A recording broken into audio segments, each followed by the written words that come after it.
സംസ്ഥാനത്ത് തുല്യതാ സർട്ടിഫിക്കറ്റിന്റെ മറവിൽ സെറ്റ് സർട്ടിഫിക്കറ്റ്. തുല്യതാ സർട്ടിഫിക്കറ്റ് ഉണ്ടെങ്കിൽ സെറ്റ് സർട്ടിഫിക്കറ്റ് റെഡി.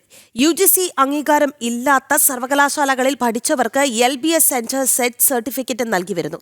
LBSന്റെ വിവരാവകാശ രേഖയിലാണ് ഇക്കാര്യം സമ്മതിക്കുന്നത്.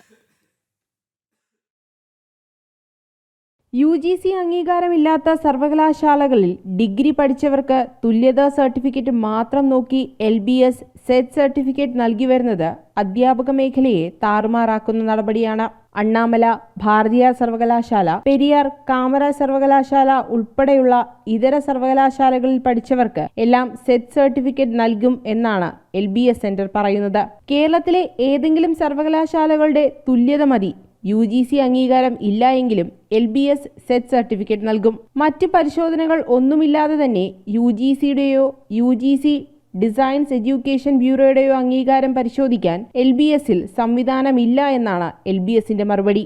UGC അംഗീകാരമില്ലാത്ത സർവകലാശാലയിൽ പഠിച്ചവർക്കെല്ലാം സെറ്റ് സർട്ടിഫിക്കറ്റ് LBS സെന്റർ നൽകി വരുന്നതിനാൽ UGC അംഗീകാരം ഉള്ള സർവകലാശാലകളിൽ പഠിച്ച വിദ്യാർത്ഥികളെ തഴയാൻ ഇത് ഇടയാക്കും. അർഹതയില്ലാത്ത ധാരാളം പേർ സെറ്റ് സർട്ടിഫിക്കറ്റ് ഉപയോഗിച്ച് അധ്യാപക മേഖലയിൽ ജോലിയിൽ പ്രവേശിക്കുന്നുണ്ട്. UGC അംഗീകാരമില്ലാത്തതിനാൽ സുപ്രീം കോടതിയിൽ കേസിലുള്ള ഭാരതീയ സർവകലാശാലയും തുല്യതാ സർട്ടിഫിക്കറ്റ് വെച്ച് LBS സെറ്റ് സർട്ടിഫിക്കറ്റ് നൽകി വരുന്നുണ്ട്. സുപ്രീം കോടതിയിൽ നിന്നും അന്തിമ വിധി വരും മുമ്പാണ് കേസിലുള്ള സർവകലാശാലകൾക്കും സെറ്റ് സർട്ടിഫിക്കറ്റ് നൽകി വരുന്നത്. UGC ഡിസൈൻസ് എഡ്യൂക്കേഷൻ വെബ്സൈറ്റിൽ ലിസ്റ്റ് ചെയ്ത സർവകലാശാലകളിൽ പഠിച്ചവർക്ക് തുല്യതാ സർട്ടിഫിക്കറ്റ് നോക്കി സെറ്റ് സർട്ടിഫിക്കറ്റ് നൽകണം. അതിന് LBS ഒരു പൊതു ഉത്തരവിറക്കണം.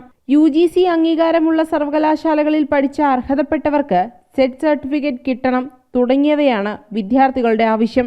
ഈ വിഷയങ്ങൾ ചൂണ്ടിക്കാട്ടി വിദ്യാർത്ഥികൾ കേരള സംസ്ഥാന മനുഷ്യാവകാശ കമ്മീഷനും മുഖ്യമന്ത്രിക്കും പരാതി നൽകാൻ ഒരുങ്ങുകയാണ്. ജനം, തിരുവനന്തപുരം.